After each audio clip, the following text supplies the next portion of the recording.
Water. Earth. Fire. Air. The false Avatar Yun and his destructive campaign of revenge is at an end, brought down by the true Avatar Kyoshi.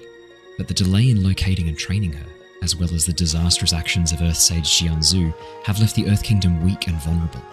Bandit groups known as Dao Fei vie for power and territory, and even the citizens behind the walls of Ba Sing Se are not safe. Remnants of the Fifth Nation, a southern water tribe pirate group, and the Yellownecks, a particularly brutal outlaw organisation, still linger in the shadows, waiting for the opportunity to strike. With the Earth Kingdom in disarray and Kyoshi needing competent allies to help restore balance, who will answer the call? G'day, I'm Brandon. I'm playing Keeko Moo, Waterbender from the Southern Water Tribe, and I'm just looking for a good time. Hello, my name's Andrew. I'm playing Jedd, the disgraced Airbender. Hello, my name is Archie. I play Ted, the Airbender. I'm travelling with my brother Jedd to assist Kyoshi in her fight. Hi, I'm Bree, and I'm playing Lilly Hannah from the Earth Kingdom, and she is a small child who gets in trouble. Hi, I'm Dragon. I'm playing the character Tilla, who is a Sandbender from the Earth Nation. And I'm Owen, the Dungeon Master of our Avatar Legends campaign, The Legacy of Kyoshi, which starts right now. Hello there, lovely listener.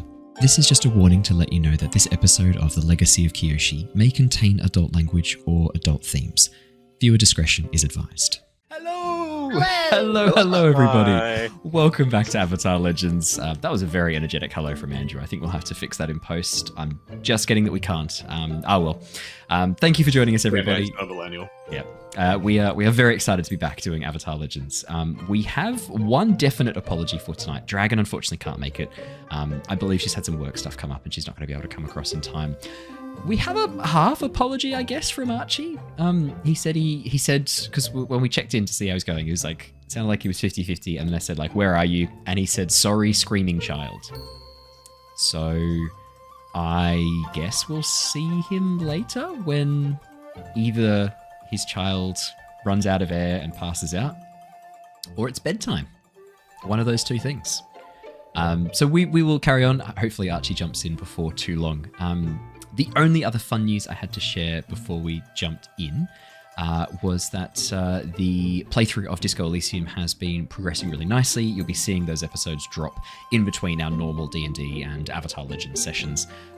So I hope you are really enjoying those as they come out. If you haven't been watching them already, I thoroughly recommend it. It's very much the humor of what we do in Avatar Legends and in the D&D sessions. And if you want to hear crazy rants about capitalism or communism like you get from Brandon in Avatar Legends, Disco Elysium's the perfect place to hear them. There's lots of crazy rants about that sort of stuff. So, that is the only fun news I have to share. I think we should jump in, unless anyone else has got anything fun to share before we begin. Nope, all looking good, happy. Andrew's looking really sad. What's going on? What have you been doing? Chat was like, if you're the greatest, pin this. I can't pin anything. Yeah, then I pointed out that he doesn't have the power to pin anything. Yeah, I had to make a call on who I trusted with admin rights, and I really made the fucked right up choice. that decision. You put Archie in as a moderator. Yeah, it was a bad call. If you're giving out admin, can I have admin, please? I'm not, and no. I don't want it. I only had mod because I was in chats a lot early on, and so someone was like promoting their We had a art few or of something those. like that. Oh, And it I was wasn't. like, It wasn't that. Owen, It was the give me buy mod. followers one, and I Let was me like, get yeah, rid of can you it. deal Buy with this for followers, me? yeah. It was the buy followers one. Because it's too hard to create a world as a DM and then also be able to moderate your own chat. So Spitting hot truth right there. I was there. Spitting hot truth, Bree. And then I think you gave it to Archie because he pouted that He gave it cried, to yeah, me. genuinely, like Yeah. he was very sad, and he made a very heartfelt Tears plea. were shed, yeah. Yeah. They don't call him AquaticArchie for nothing. It's because of how much he cries. You heard it here first. It's a And how many fact. petitions that he makes for himself. Yeah, Yeah, that. that's a bit of a problem. Should probably check up Only on like 3 people sign sometimes. It's weird. Yeah. This is And going to it's be all really people bad different if accounts. it's going to be really bad if we're bullying him and he doesn't show up, because then it's actually just bullying. I've already been called a bully tonight. I'm good. Yeah, that was funny. Perfect. Well, on that note, let me do the recap. Let us jump into the session and we will begin. It's been 3 years since the false Avatar Yun has been struck down, and the world now knows the name of the true Avatar, Kyoshi. With the Earth Kingdom weak and vulnerable, Kyoshi and her partner Rangi have moved out to the Akoya Peninsula, sending out a message to each of the 4 nations. Come and help the Avatar build a better future. Answering the call are brothers Ted and Jedd of the Air Nation, Keeko of the Southern Water Tribe, Lilly from Ba Sing Se, and Tilla from the Siwong Oasis, a newer member the group met on their first mission. Having successfully dealt with the bandit group, who appeared to be remnants of the Fifth Nation, the team are now ready for their next assignment. And that was a lie, they're actually remnants of the Yellownecks. Can't believe I just lied like that to you. Sorry about that. This time, their journey will take them to the waters around the Southern Water Tribe in search of some missing ships and the cargo they contain. Heading down to the docks to prepare for their journey, the team was surprised to find a trio of waterbenders dealing with the dockmaster. Keeko at first believed the leader, a middle-aged woman with her hair greying, drawn into a tight bun, believed her to be his Aunt Maya and approached. This proved a case of mistaken identity, however, the woman turning out to actually be a bounty hunter. After a rather awkward interaction, Keeko withdrew, but the damage had already been done. The trio of waterbenders now searching through a list of bounties, believing, correctly as it turns out, that Keeko's face might be amongst them. With the revelation that Keeko is a wanted member of the Fifth Nation, Lilly sprang to action, ingratiating herself with the waterbenders, Yara, Koz, and not Maya, in an attempt and effort to try and steal any evidence of Keeko's crimes. After a little bit of a rocky start, Lilly and Jedd were able to convince the waterbenders to take her and her companions to the Southern Water Tribe. Learning these 3 were also on the hunt for Fifth Nation remnants to bring to justice at the Southern Water Tribe, Lilly did manage to steal the wanted poster for Keeko. Meanwhile, Keeko and Jedd headed over to a Fire Nation schooner which had been converted into a floating shop. Greeted at the ship by a rather young-looking captain, they were ushered below to peruse the various clothing options that Keeko needed to replace his ex-Fifth Nation garb. Keeko's keen eye netted him an ex-Fire Nation military privateer coat, while Ted helped recapture the captain's parrot lizard, then freed it again after feeling a bit guilty. Tilla decided to spend her time looking for provisions for the journey, taking her into the fish market, a slightly seedier area than the docks. After a drug dealer made the very unwise decision to try and proposition a deputy with illicit substances, Tilla got a chance to meet the dockmaster, a thin, reedy man with a rather impressive moustache stretching from ear to ear. After turning the ne'er-do-well in for provisions and getting on the dockmaster's good side, a much harder task than you may think, she rejoined the rest of the group. With the journey running through the night and into the following day, the team prepared for sleep at sea, having joined the waterbenders on their ship towards the Southern Water Tribe. With Jedd and Ted taking it in turns to help keep the boat steady, the force of Ko's waterbending causing the ship to skip over waves, the journey took a little bit longer. With dawn just starting to break the following day, the team found themselves approaching the iceberg-filled waters surrounding the southern ice sheets. While navigating through these dangerous and treacherous waters, the team wondered if they might find signs of the missing ship among the ice floes. We left off last session as Jedd and Ted spied a length of wood partially frozen in the sea ice, seemingly riddled with shards of glass. And that is where we left off last session. We didn't quite bring up the fact that Jedd and Ted were having a airbending measuring competition to show off who had... Well, one of us was, I wasn't. Well, it's convenient, given One that of you us was lost having them. a competition, and I was just there. Yeah, that's convenient. It's a convenient opinion for the person who lost that competition to have, so that makes sense. Yeah, I was going to say, so he's already won if you're not attending, so... Yeah, he won. Yeah, that's no question. That's it. I achieved what I wanted. Jedd, as you pull this section of wood out of the water, you can see that it's partially frozen.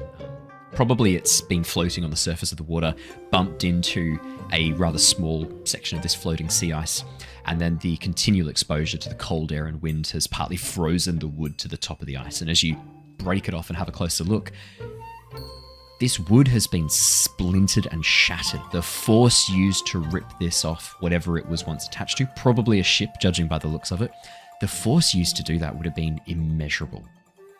And there's these fragments of glass, ranging in sizes from a couple of centimeters to almost sort of half a ruler length in width, like dug partway through, some of them penetrating completely through the wood. Just like tens, maybe even 20 of these shards of glass. If this is one plank on a boat, and it is this riddled with glass, Jedd, the thought of the people on the boat and what would have happened to flesh shiver runs down your spine. This music may not be appropriate for that. No, it's phrase. not. Like, it's very happy. I was like, I can't. I got this. Let's go this one. Here we go. It was very I did not expect like dance Stardew to be or, going then. Yeah, went hard. My bad. Animal yeah. Crossing. That's the one I'm trying to think of. You Actually, can't I've got a imagine fun- what happened to these bodies. Got a fun story about Animal Crossing. My partner Alice is convinced that Animal Crossing is actually a dystopian game created by like a North Korean like dictator environment to brainwash people into being busy and not looking at the world outside. And I thought that was incredibly funny until I played it again recently. I don't think she's entirely wrong with that. There's a sense of Came like, out during COVID, so most recent one. yeah, that's it. Yeah, Jedd, as people you from how bad the world is. that's it exactly. Yeah, Jedd, as you pull this plank of wood out and look at the shards of glass, it's spooky. Next to you, you watch as Ted sort of reaches out and like touches one of the glass shards, and as he pulls his finger away, you can see a little droplet of blood welling up. As he sort of like wipes it off, he goes, "Yeah, that was sharper than I thought it would be. I thought it was like ice or something." No? It's glass. Oh, I guess you've got the brain cells today. Yeah, I do. Sort of like Thanks, by the way. wipes his As hand I- off on his orange cloak. Thanks for the brain cells. As I like sort of like try to. How big would it be? Like. The section of wood. Yeah. We can't see your arms. Probably about You a can. meter to a You meter can. and a half. Oh well, no, they can. I have to look over to this screen. Probably about a meter Yeah, you and have a to look half. off. Go to the other screen. Yeah. About a meter and a half. Someone says tasty toasty glass. Yeah. No. It's made of pure geminite, rock candy. Oh no, this is glass. Don't eat this. Tastes oddly like copper. It's very iron rich. Oh no, It's like a ghost drop. It dials that's him my out. tongue blood. Oh, Oh, that's my tongue. your tongue blood or my tongue blood? Yeah, Jedd, as you pick up this energy, I called this before the stream started. The energy tonight's in a weird place, and I'm feeding it as well. I can't judge. I'm It not happens when immune. there's like normally like a couple of us missing. The energy gets weirder Why is Bree pinning Bree is correct? Oh. because Um, Bree wants that to be recorded for all of time. Because I have the power. You spelled Bree wrong. Ted, as Ted looks over to you, Jedd, he goes, "Should we take this back and show the Yes, we others? should Do you reckon take this is? back. Do you reckon this is from the ship we were looking for? If not, evidence that another ship went down. But like, are they using like how are they firing glass at stuff? That is a very valid question, and one we will find out later. Because like you know how Chrysanthemum. Wait, he's used that one before. Yeah. There you go. What have we got? I can do this. You know how oh no, you've used that as well. Oh shit! Which ones have you not used? Hang on. I've got this. There's a Iris? million flowers. You know Frangipani. You know how she like has these little like explosive things. Nightshade. You know Nightshade. Thank you. That shit's a lot easier. Yeah, Thank you, you are chat. correct. Thank you, chat. You know how Nightshade uses those bomb bags that explode? If one of those was detonated behind a window or something, do you reckon that'd do this? Something like this? Just Does this look like glass shards or like fragments of glass? looks like. What's the difference between a shard and a fragment, Andrew? like a crystal shard, how it would be jagged, still like a spike. Yep. As opposed to like parts which would be a pane and then it's broken and it's still very much flat on one side. Okay. But when you break a pane of glass, do you not shatter it? You do, but like there's still like the flat side, as opposed to if I was to like sort of bend some glass. I there think would what be, Andrew's going for is like, as opposed to like a 3D, like a hunk of glass that someone's bent into all these fragments versus like a window pane that's naturally shattered. Is that what you're trying to go for? Or like lightning that strikes sand Well- and makes the Fulgurite, yeah, is the word you're looking for. Depends on the glass though. Like not all like windows like in your house will shatter. They'll just break into big chunks, which is why they're dangerous. That's They why make your- cubes, yeah. your car will You'll actually call shatter. that shattering. I would call that shattering. No. Andrew, I I'd mean, call that, it breaking the Elden Ring shattering, but sorry. I mean, when you break a bone, do you not also Like, does it shatter look like into a- fragments? medically, Well, yes. depends. How'd you break it? Is it a clean break or is it like a really bad break? Andrew, I think that falls under an assess a situation question. Could I get you to assess the situation? How do you feel about it not being that? No, that's Oh, the don't worry question. about it. Don't worry about 12, it. It's a absolute 12. success. I'm going to answer your first question. As you look over these sections of glass, it does look like these could be assembled into some sort of shape. Some of the fragments, but not all of them. As you look over, you can see a couple which match that much more like flattened pane description, like something's been shot out of a window pane or it's been blown outwards, and there's these fragments of much more flatter glass, larger, flatter fragments. But there's also fragments that would much more closely match what you were describing before, these almost like diamond-shaped sections of glass. Not shaped, clearly shattered. Like it's the first thing that strikes your eye as you look over this is that none of these fragments have been shaped in any way. This is chaotic, entropinetic shattering. As you look over, you can see that it is all, very much chaotic fragments. In fact, you can even see like the edges where some glass dust is still frozen in place, sections where they've broken off since then. So this wasn't cleanly done. This was all done very chaotically. Okay.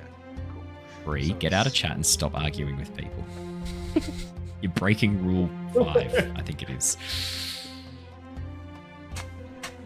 That's what you see. Would you like a second question? Yes. Oh no. This is the... He's right. I didn't think I'd do well. Okay, so just like that. Does it... I obviously didn't see any other wood. Any other But woods? Does there seem to be like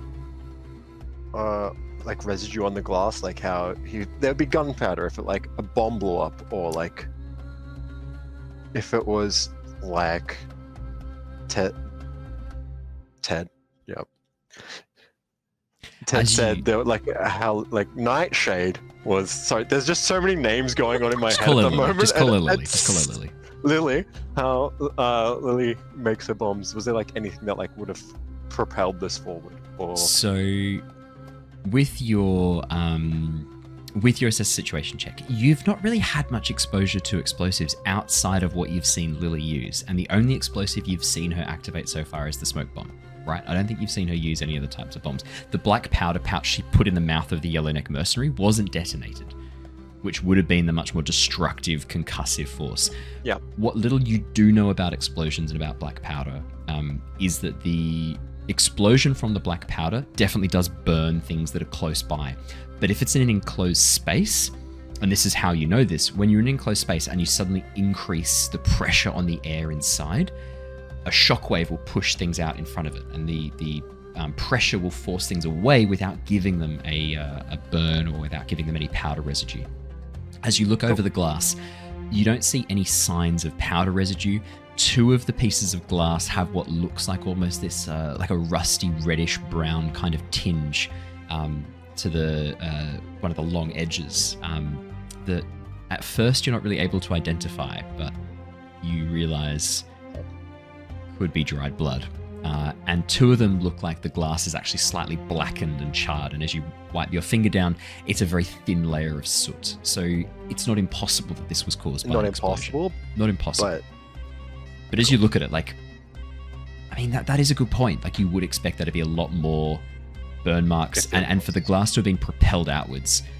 To your eyes, Jedd, it looks like if this was an explosion, it was concentrated, and it was in a very tightly enclosed space, and Oh, the no. pressure had to go somewhere, and it just went everywhere outwards.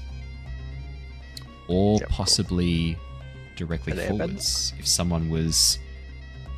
I mean, you've seen cannons before. yeah, Maybe once or twice during your journey over to the Western Air Temple near the Fire Nation. You've seen the Fire Nation have access to these long metal tubes that they used to launch fireworks out of, and those fireworks can reach pretty incredible speeds as they're launched out of the inside iron chamber. Cool. I'll head back to the boat that should be heading this way because we directed it here last time. Perfect. While Jedd and Ted are off on their own doing their own thing, Lilly and Keeko, what will the two of you be doing? I was talking to Not Maya, whose name was Kyo. Oh, Is it Keeko? Not Maya. Not Maya. Kyo. It's just not Maya. Kyo. Kyo. Okay. I just remember it was like koi, but it wasn't a koi. Kiou. So I guess also Caillou would Yeah. also work technically with the pronunciation there. Claire! I knew I was going to regret that. So yeah, I was talking to her before they jumped off. Keeko, what were you doing? How long did I have a sleep last night? Because I did help with the Like 4 hours. You're pretty tuckered. 4 hours. I'd probably just be napping with just like my cloak over my head a little bit, just getting a few more Z's. Perfect. Yeah, in that case, I mean, if you were like specifically talking to Ted and Jedd, keeping an eye out, you see them stop around the edge of this iceberg. It's hard to see what they're looking at, but you watch as Jedd picks something up, looks over it, and then you watch as the two of them, Jedd and Ted, begin flying back. Ted just that little bit more gracefully. As they land back on the ice floes next to the boat and jump back aboard, you can see that Jedd is holding a long length of wood covered in these shards of glass. And as soon as he steps back on board, you watch as Kyu pauses, looks up and down at the two of you and goes, "You found that in the water, over." Just over there behind that iceberg. Then you take a little left. Right. May I That went right. have a closer look? Go for it. Just be careful. Yes, I Yeah, thought this was sorry, I had to ice, go the but wrong it way. is. She pokes her finger on the glass, not the sharp end like Ted did, but she flicks one of the sides of the glass and hear a sort of dull ring for a second. Glass. This is unusual. Not what I was expecting. There are signs of blood and maybe some sort of explosive powder. Maybe. Can I have a look at that? Yes, of course. Just be careful. She passes it down Can to I you. poke my head up as well? Yeah, Keeko, Um, 100%. Have a look with. Do you want me to roll in a situation to see if I know a bit more about it? Yes, please. That's a 3. Can we go back to the 10 that I rolled as your little test roll earlier? Lily, as you look How over dare you make a this solid length test of roll. wood covered in glass, looks like classic shrapnel. Someone had a good time. Okay, but using my case in the joint, even when I miss, I Yeah. can still ask a question. Who has the most valuable item here? No. That's not even an option. It's what is the most valuable or interesting to me. Oh, Yeah, I make that Andrew. more specific about what I'm holding is the most interesting to me. Definitely. I'm happy You're to. holding my wanted poster. the glass shards that are sticking No. out. The wanted poster's gone. Lily handed the wanted poster over to Jedd. Oh, Jedd that's went right. behind the iceberg and tore it up. It's gone forever. There are no traces left of that. Yep. What's the most valuable item? He has Keiko's heart.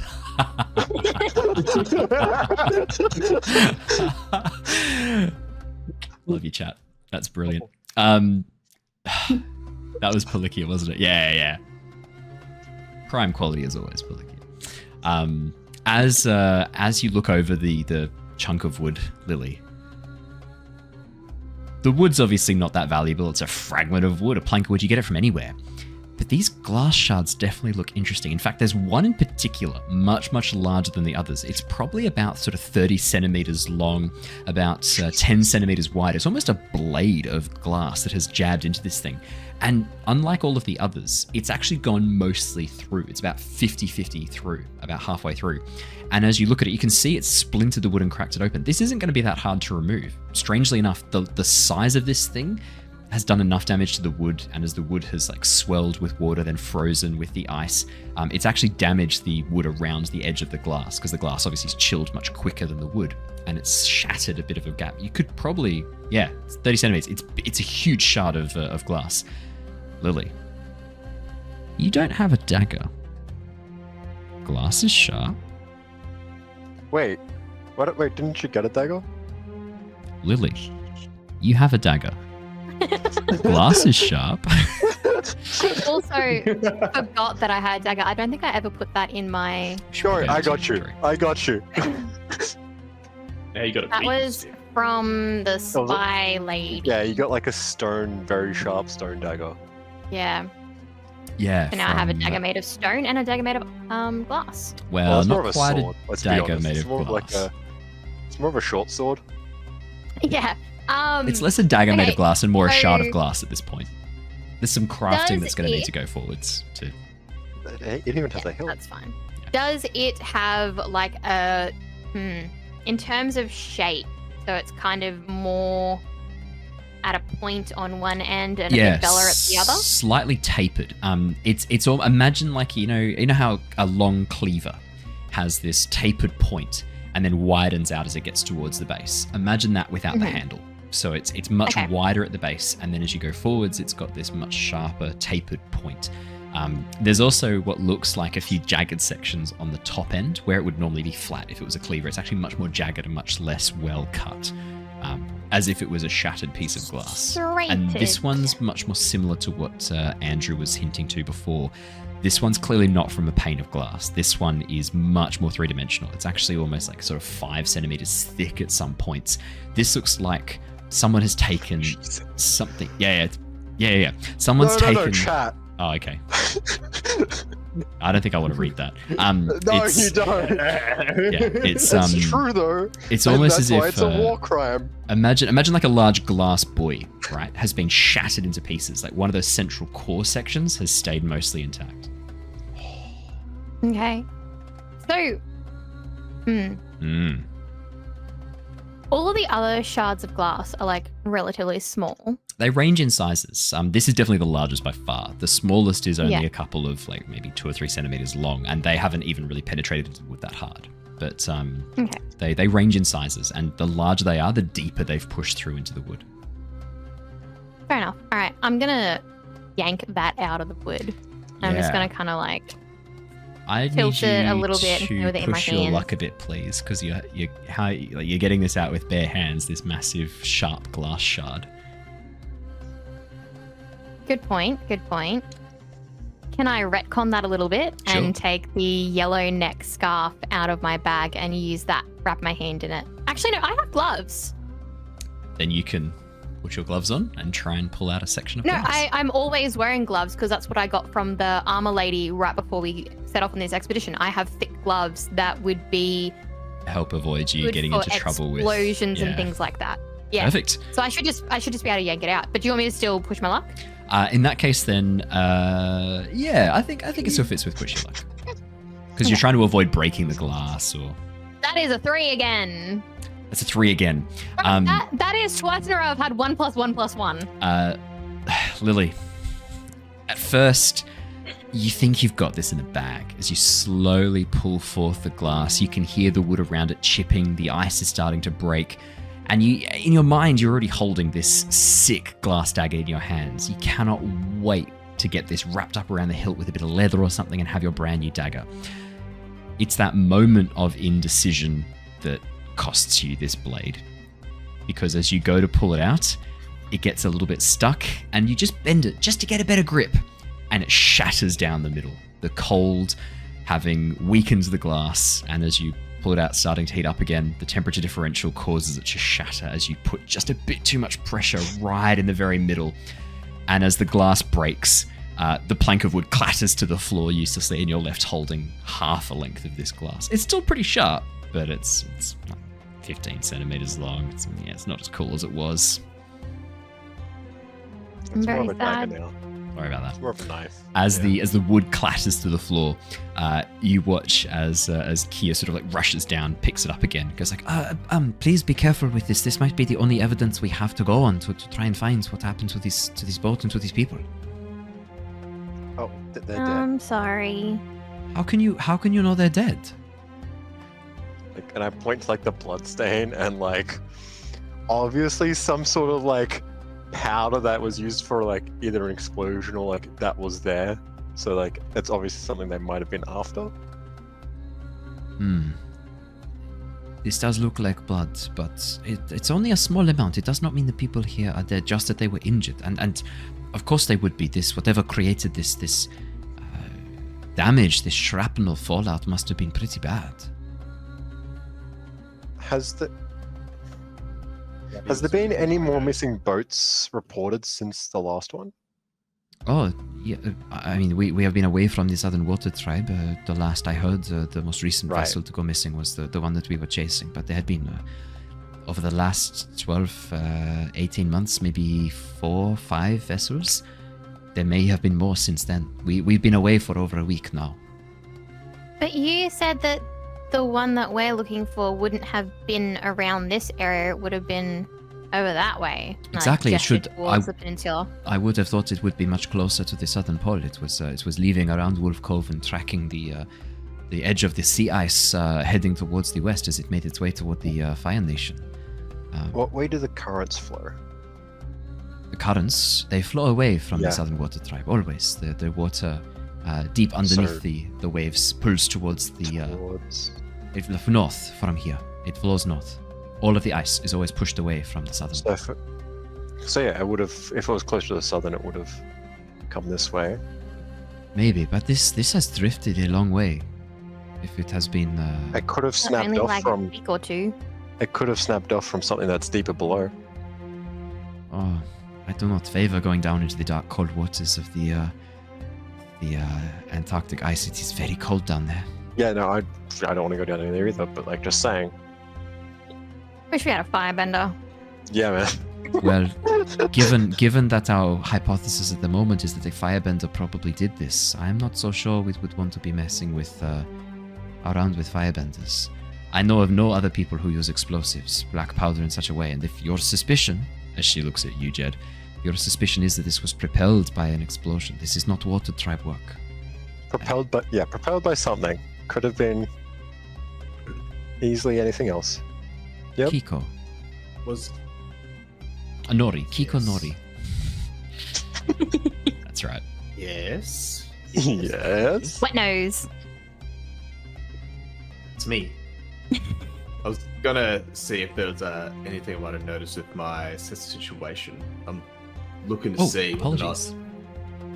That's Yeah, okay. 9. I was What's worried your whether question? I might recognize. I Ooh, would like to imagine know rolling a whether or 9. not- Some people are just better That's than 3 others. times a 2 rolled. I'm going to take this as environmental because I'm from this area. I'm wondering whether or not this is anything. And also a I pirate. If this recognize. is about a ship that's been sunk, you did work with pirates for a while. You were part of a pirate organization.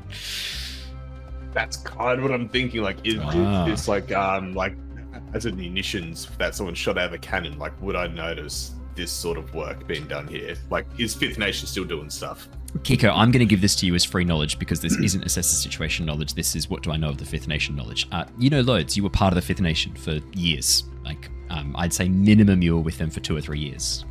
So you spent a lot of time with the Fifth Nation. Early on, it was exclusively waterbenders from the Southern Water Tribe. But as time went on, as such organizations often do, they attracted outlaws and renegades from other nations as well, including a group of entertainers, shall we say. They called themselves artillerists from the Fire Nation, and they worked exclusively with black powder. They unfortunately had to flee the Fire Nation following a disastrous harvest festival in which part of the city around Fire Fountain City was actually burned down as a result of a firework going off in the wrong area and detonating way too soon above the town. So they were stripped of their titles, stripped of their abilities, and banished from the Fire Nation. They were more than happy to share their knowledge with the Fifth Nation in exchange for raids on the southern area of the Fire Nation. More than happy to share that information to get revenge. And very soon the Fifth Nation were using very primitive explosives. Cannons, not so much. Cannons don't really exist in the world of Avatar at this point, but they would use fireworks as flares to signal other groups, to signal ships, and they would use them as well to detonate barrels. So they would often one of the strategies that the Fifth Nation would often employ when they were trying to take out military checkpoints and things like that. They would fill barrels with black powder, paper, and sugar. They would drop them in the water. The waterbenders would waterbend them over closer to whatever they wanted to detonate. The firebenders would then shoot a bit of fire and create a massive explosion. If you're wondering what the sugar was for, sugar's energy for lots of things, including fire. Sugar and fire go well together. Cool, they just made a keg. Cool, just factual information, not telling anyone to do anything. As Bree's Don't let might you say in feel chat. I gotta go real quick. I need to go. Just give me a sec. Yeah, cast it to spider. It's better. Yeah. So Keeko, does this match with what you know of the fire of the Fifth Nation? Yeah, it does fit with what you know of the Fifth Nation. The only thing is, you've seen these explosive barrels go off. There is soot, there is smoke. Sugar and paper mixed with black powder. There's a lot of charcoal left behind. A lot of soot dust. There's almost none on this section of wood or on the glass. Just like 2 of the pieces of glass have a very fine layer of soot on them. That doesn't quite make sense to you. But everything else fits. Definitely fits. Okay. So it definitely seems like it's a keg of some sort that would have blown up a ship. Well, that's what you know about the strategy of the Fifth Nation. It's not specific. Yeah. So this is a history check for you, basically. I'm giving you a free bit of history. So Yeah. if you still had a question regarding your assessor situation, I just thought that'd be relevant information for you. No, that's awesome. That helps out heaps. That's kind of my main question before, but I love that. Does this look like if it was like a keg or something from a cannon or anything like that, Fifth Nation, does it look recent, or does it look like it's old, like it's happened a long time ago? Keeko, you spent a lot of time on the water. Any wood exposed to the salt water of the ocean picks up things. Life finds a way. Barnacles, kelp, seaweeds, growths, all sorts of things live on the hulls of ships. This plank of wood cannot have been in the water for more than 2 weeks. Even the cold, frigid waters of the Arctic. It does not have anything growing on it. Okay. This is fresh flotsam. Flotsam. Well, so flotsam and keep that jetsam word. are the two different. Actually, technically, it'd be jetsam, right? Because flotsam is organic matter. No, it's wood. It is flotsam. I think flotsam is organic and jetsam is inorganic. So it'd be flotsam technically. I'll check. So a bit of wood in the water, flotsam, jetsam.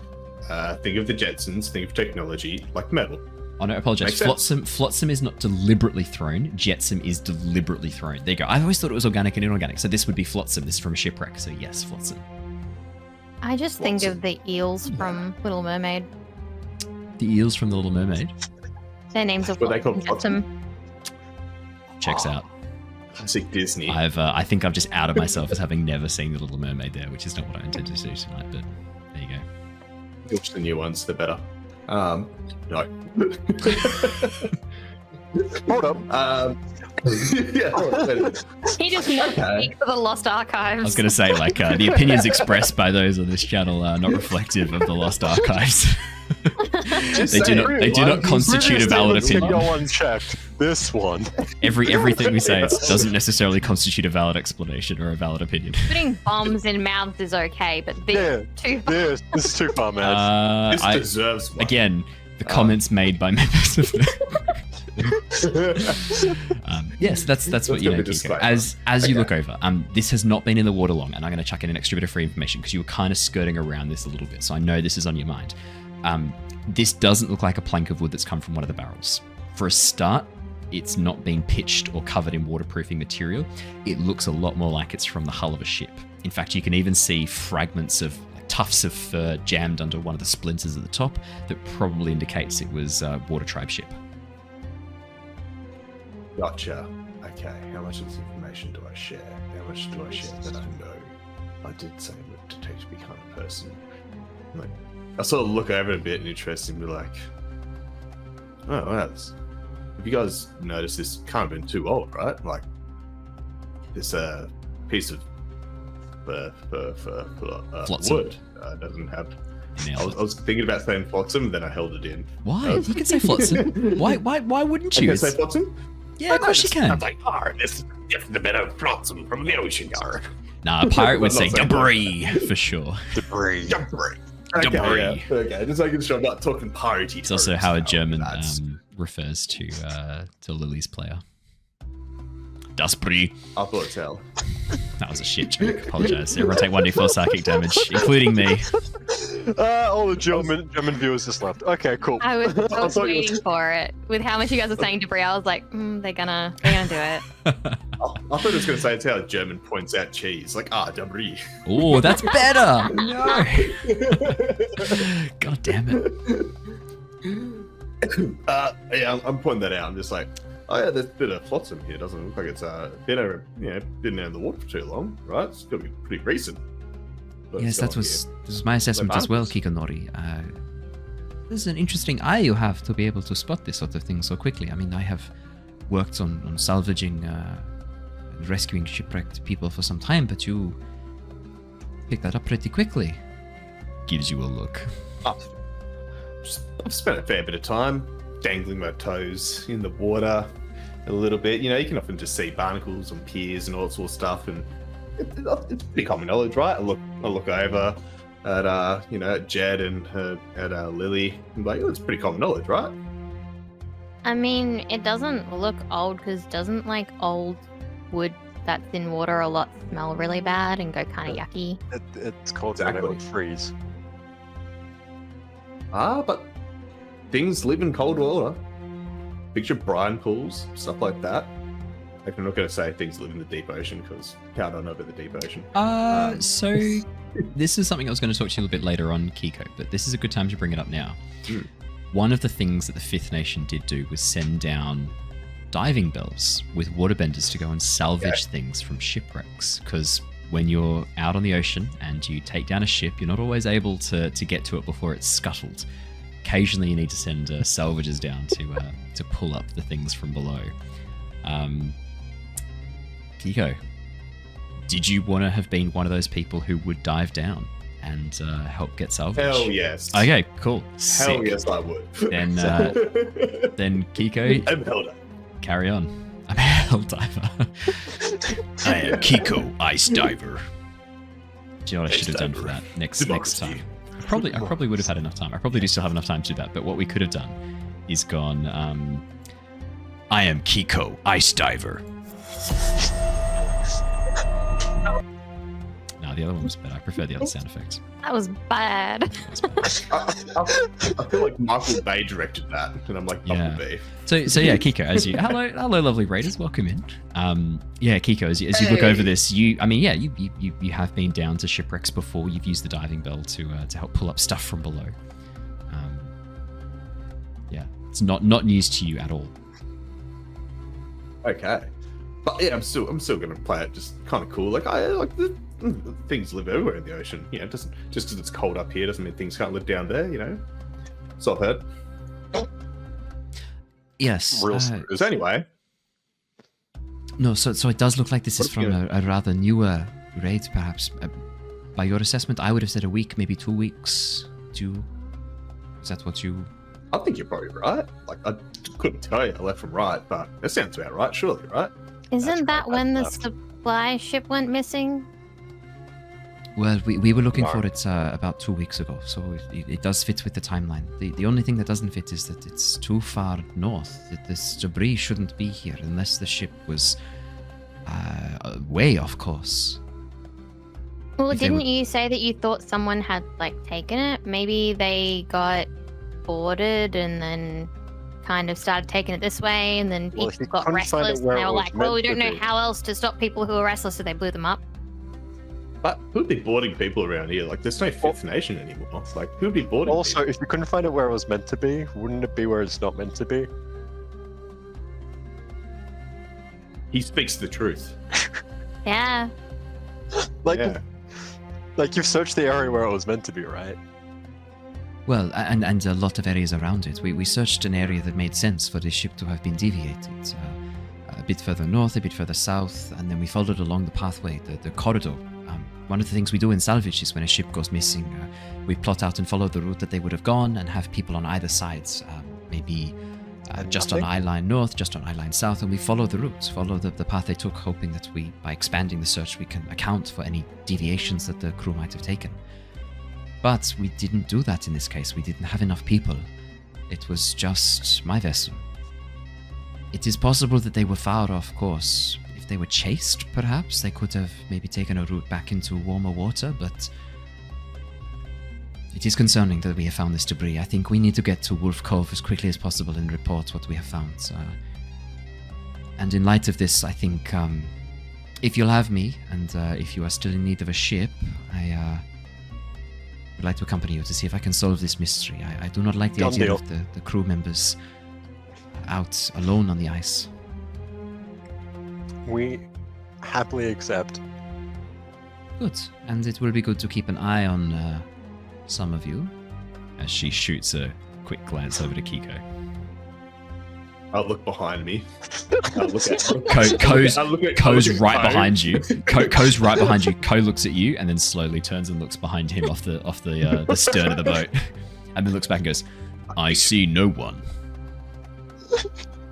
I think she means one of us, Ko. And I just look back at her. That I have been nothing but a sound seaman. I have served my duties well.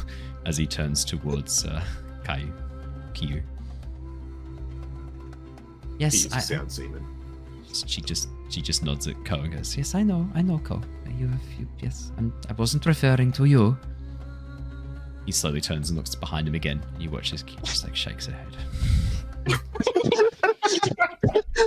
I'd say at this point, Tilla sort of nods and goes, "Yeah, I think ideally we want to make sure we've got a solid plan for taking out bandits. I mean, I've hunted bandits, not pirates, before, but if they're anything like the scum that we find in the desert, they're going to be fighting pretty dirty, fighting...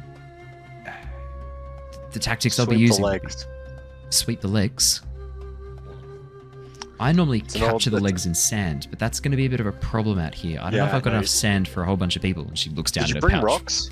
She's got a pouch at her side full of sand. Okay. I've heard the ball got peg legs as well, so it's hard to sweep the legs because they can just detach them, so... That's still the same effect though, right? Because they can't use that as footing then. They're on like wood, so they can stick their like peg leg in a knot of wood and stay on the deck, so I've heard. I think. Do they make a footing? So they stick themselves in one spot and can't move? Oh. Yeah, I had a beer with a guy in a pub once, and he said that's something that pirates did or something. I don't know. Anyway, really not the case here.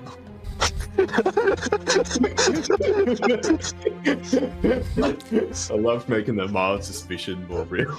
You're really not doing only yourself. do so much. You're really not doing yourself any favors, mate, for coming across as an absolute pirate. And I know you're having a lot of fun with it, but you watch as once again Kyu narrows her eyes. She looks at you, and then she slowly turns back, looking towards Yara. Very imperceptible sort of tilting of the head. Yara quickly looks at the satchel again, looks at Keeko, looks at you, and then shakes her head and then shrugs. I'd say probably Lilly. You were sitting pretty close to Yara. You hear Yara mutter under her breath, "There must be a wanted poster for him. There must be something. It's so clearly Fifth Nation. I swear I remember seeing his details." As she shakes her head. Lilly, you know that wanted poster's never seeing the light of day again. Technically, I only know that Jedd took it. I did not see him rip it up. Fair enough. As far as I know, he's got it somewhere for blackmail. Stashed away, ready to blackmail Keeko at a moment's notice. Is there anything else you guys would like to do around this area before Ko begins using his waterbending to propel the ship onwards as you begin heading further south towards Wolf Cove? You can always come back. Remember, shut up. Yeah, we're going to come back anyway, so I don't think there's... I mean, the way this has kind of worked out is you've now pretty much got access to Kyo's crew and her ship while you're looking for this missing merchant vessel. So really at this point, Kyu's happy to kind of... She's had a search, she hasn't been able to find anything. Jedd and Ted, in the first 5 minutes of looking for this vessel, managed to find something. She's willing to let the airbenders kind of have a bit more say over this for the time being. Question. Yeah? The person who was trying to get in contact with Kyoshi. Yeah? Were we there for the conversation about her? Just Bree. Fuck! Only Lilly was. Sorry, mate. Yep, that's all good. Which conversation are you talking about? The little The island? one that they're actually just setting her up to go fight some pirates. Yeah, I purposely didn't say anything. Yep, cool. That's fine. Perfect. The journey continues on. The sea ice all around you increases in size and frequency. Sections of this white frozen chunks of ice, blue underneath the surface of the water, bobbing in the gentle waves around the southern pole. At first, as we described before, there's maybe a handful, then hundreds. And as you get closer and closer, you begin to see the outer edge of the ice shelf. Keeko, you know that around the southern pole, there is a expandable and contractible section of sea ice. In summer, it shrinks right down. It loses almost sort of 40-50% of the landmass around the southern pole. In winter, it freezes. All of that seawater freezing and giving way to these massive, massive areas. In winter, the water tribe often will move out and make hunting camps out on the edge of the sea ice to hunt otter seals and to fish. But in summer, because the sea ice retracts so far and breaks up, forming this massive debris field, the water tribe fishermen have to be a little bit more crafty, a little bit more careful, stay a bit closer to Wolf Cove. On land, able to explore much more of the ocean when the summer waters warm up enough. At the moment, you guys are heading into autumn. It's the end of winter, and the sea ice is... Sorry, no, it's the beginning of winter, heading into autumn, so it's the beginning of winter. The sea ice shelf is starting to grow and take over. And as you begin getting closer and closer, you can see the route that you're taking begins to skirt around and follow these vast walls of ice. In some places, we're talking 20, 30 meters high. This enormous, almost impassable cliff face of ice. As you're moving along, Ko giving quite a large berth to the ice wall beside you, you watch as in front of you, a large section of snow begins to slowly fall over the edge. At first, just this light dusting, and then more and more and more as this crack echoes through the very silent, almost, this very uneasy silence around the ice shelf. As soon as that crack sounds, Keeko, you know immediately what this means. A section of the ice shelf is about to break off. Any boats nearby are about to get hit with a large wash of water. Can I tell if I'm the only person who notices this? Oh no! All the waterbenders immediately. So you watch as Kyu, Yara, and Ko focusing on propelling the boat. For the first time you've seen him, stops and goes slow, immediately slowing right down. As Yara holds a hand up and places it directly on his chest, looks him in the eyes and goes, "Ko, no, stop." At the front of the boat, you watch as Kyu immediately begins gathering up water around the boat, slowly raising it up. But it looks like it's happening quite slowly. Jedd. Am I able to slow the descent of whatever's about to hit the water? Yeah. Try and make like a vortex of air underneath the collapsing ice to try and catch the falling. Yeah, 100%. Do you want to roll me push your luck? You can have I can never find it in time. Yep. I'd say you'd probably have a +1 to this because Ted would be helping you. Doesn't matter. It's a 5. Doesn't matter. Jedd, you immediately pause and begin trying to like pull the air around, but it's too little, too late. As you begin whipping up the air underneath the iceberg, you begin whipping up the water, which crashes against the edge of the cliff. And immediately you watch as this massive chunk of ice, 10 meters high, how many meters back you can't see from here, cracks and then slowly begins to fall forwards, almost hanging in the air for a moment. I'm going to give all of you an action. Jedd's was to try and like airbend to slow it down. I'm going to say that hasn't worked with a 4. You sure? Keeko. Okay. Is this iceberg look like it's going to land on us, or it's just going to hit the water right in front of you, which means there's going to be a massive wash of water. You can see that Kyu is trying to basically make a pillar of water underneath the boat to lift up this boat out of the way, but it's not enough. Not by herself. I'm going to try and do the same thing. I'm just going to try and gather up the water and just sort of like raise us up and push us back somehow. Perfect, Mundo. I'm going to get a push your luck, please, Keeko. Certainly try it. Push my luck. What should be a natural one? Natural. Oh, yuck. Yikes, dog. 2 1s, 2 1s, 2 1s. Come on, 2 1s, 2 1s. Yeah, dog. Yeah, it ain't good, fam. Oh. I need to get rid of that negative. That's a 4.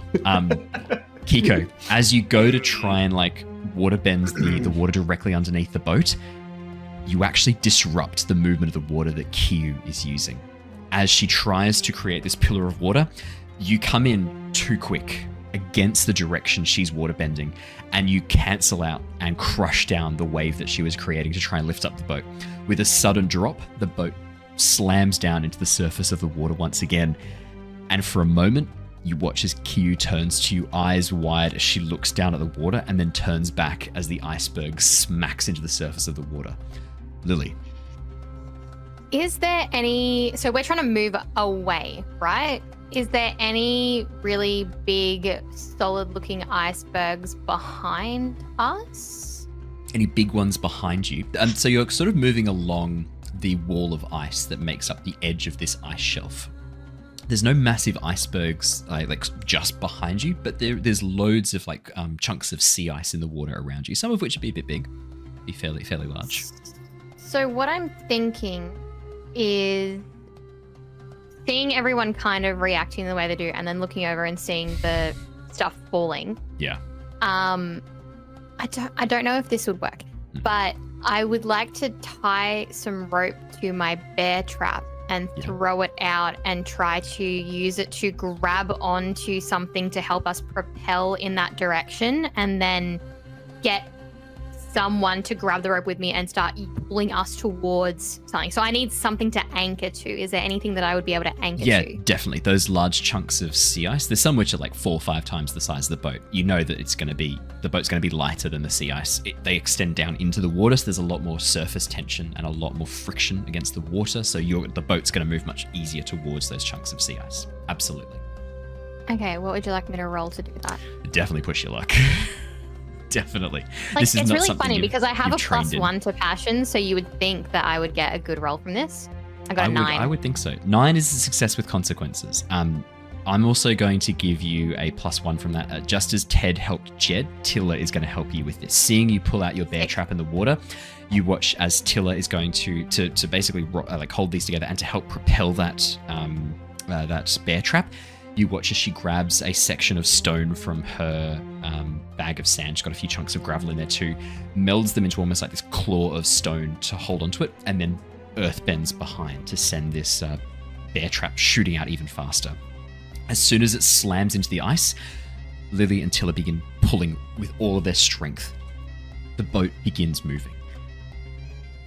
You watch, Lilly, as you turn around, pulling desperately on this rope. You watch as behind you, as the iceberg smashes into the surface of the water, you watch as a wave, at the moment about 30 meters away from you, slowly begins to rise up. This spray of water and foam, almost hiding the area for a brief second.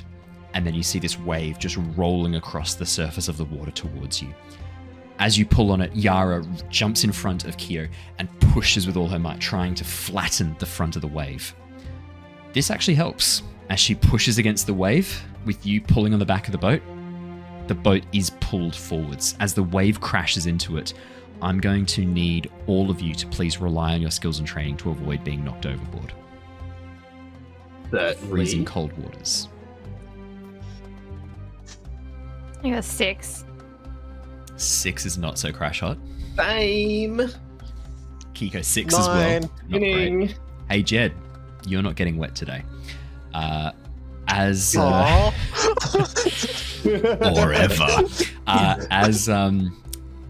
wave smashes into the bow of the boat, this comparatively tiny raft just lifts up, the bow moving with the wave. You watch as in front of the boat, you see Kyo and Yara both like pulling water from the sides of the boat, freeze their feet to the front of the boat with this ice. Ko at the back of the boat. Couldn't have done that for us.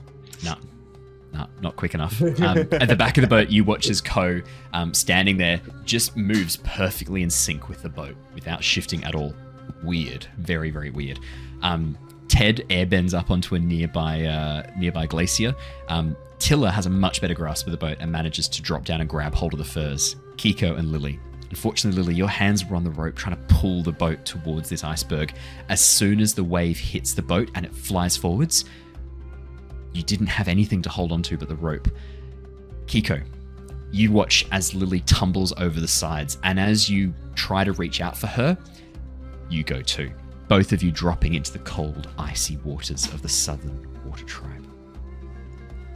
The water hits you hard and fast, the cold rushing through, knocking the air from your lungs as you feel yourselves striking the water. For Keeko, you've been in these waters before. This isn't as much of a shock for you, but for Lilly, from Ba Sing Se, basically like flat on the equator, you have never felt cold like this before. Ever. Your muscles seize and tense as the ice begins to burn through you, so cold it feels like heat. Next to you in the water, the eyes sort of stinging and blurry from both the cold and the salt, you can see a thrashing, shadowy shape right next to you. For a moment, there's panic before you realize it's Keeko. The last thing you saw was him reaching out, trying to grab onto you to keep you safe. As you both drop down into the dark waters, the cold echoing through, I'm going to get each of you to please take a fatigue for me. Certainly. Now, with our muscles locking up, I'm just grabbing the rope harder. So I'm still holding onto rope, so I'm still anchored to that iceberg. We're still anchored to the iceberg. Can I swim? Can I swim towards Lilly to try and get her out of the water, or am I locking up as well? Oh, it's not that the cold is like causing you to get paralyzed. It's not like an electric shock. Yeah. It's just that initial, as soon as you hit the water, all of your muscles instantly tense and then release. It's that jar. Yeah, it's jarring. Yeah, it's this is less a mechanical thing and more I want to impress upon you how cold the water is. And if you're listening or watching, I want you to be able to put yourself in the shoes of Keeko and Lilly right now and feel how cold they are. I'm feeling it. You're feeling it. Great. Fantastic. It's 15 degrees in Brisbane. I'm feeling it. It'd be great at this point if Ali had walked in and just dumped a bucket of ice water over you. That would have been amazing. I wish I could have like quickly organized that via message with Alice. Just have water. Ice cube in the back of the jumper. Yeah, it would have been sick. Yes, as the ice cold water, basically as you're doused in freezing and it's sub-zero temperature water. The only thing preventing this water from freezing is the salt content. Keeko. Speaking of freezing. Yeah. Would you like to roll me a? I guess this is going to be. Oh, he's gone. Speaking of freezing, his camera's crashed. It is time. Yeah. Yep. I'm back, baby. Hey, look out. That sounds like speaking of freezing. Why haven't you bought a dummy camera? I kept forgetting all week to buy one, but I did plan on buying one. I feel like there's only one way I can impress upon you how I feel about this. Brandon, you have to understand your failure to buy a dummy camera is creating a great deal of stress and anger within me, and if you don't organize this right now, I'm going to tear you limb from limb! I love that. Okay, that was a great use of that. I won't lie. That was great. Yeah, I'm buying Organize one yourself, please. What a busy week. It's the first of the month. It's busy as a market. It's very busy.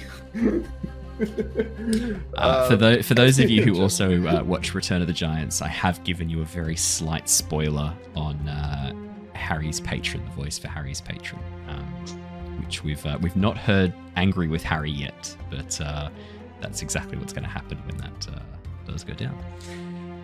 Anyway, Keeko, I'd like you to please roll with skills and training, as you are a trained salvage privateer. with the Fifth Nation. You've been in cold Yes. water before to try and to waterbend. But Yeah, these guys, it I'm makes thinking sense it's that good would get water. clipped. Does make sense that would get clipped immediately on Twitch. That does check out. Thank you. Maybe that's my next YouTube short. It'd be pretty funny, actually. That sounds pretty good to me. I got a 9er for that one. 9. Okay. I mean, Keeko, you are ready for the cold. You know what's going to happen as you strike the surface of the water, but it still hurts. You feel this almost like sudden beat of your heart, this epic in your chest, and then this rapid beat as your heart tries to catch up with the sudden temperature differential, the muscles around your chest tightening and putting pressure on your ribs. You resist the urge to let out your breath in a single gasp, and you instead swim for Lilly immediately, using your waterbending to move yourself much faster through the ocean waters, creating almost like this corkscrew spiral of water around you. As soon as you get to Lilly, you can see that she's actually done a really good job holding on tightly to the rope that connects her to the iceberg. But still, any time in this water is leeching body heat away from her. Body heat that is going to be very, very hard to get back. The longer she spends in this water without the training that you've had, she is increasing her chances of running into real trouble. She's also a very small child. Small child, not a lot of body fat. Small child. Yeah. I see her in the water. I give her like a double thumbs up, like, and then grab her and then just water bend out of the water. And as soon as you get out of the water, I'm just like, now open your eyes, breathe. Don't forget to breathe. Breathe with me now. As your head is pulled above the surface, Lilly, you let in this gasping breath of air, your lungs burning, and that sudden wash of salty sea air stings your lips, stings your tongue and throat as you breathe in. Keeko next to you is yelling something. It sounds muffled as the cold has caused your muscles around your head to clench up, and it's hard to hear anything with salt water in your ears as well. You see the boat only a few meters away. On the deck of the ship, you watch as Ko, seeing Keeko and Lilly in the water, this sudden change of expression goes across his face. You watch as his eyebrows slowly lower, and he tilts his head, looking at you guys in the water, looks back at the deck of the ship, and then suddenly something changes. You watch as this look of serene calm passes over Ko's face.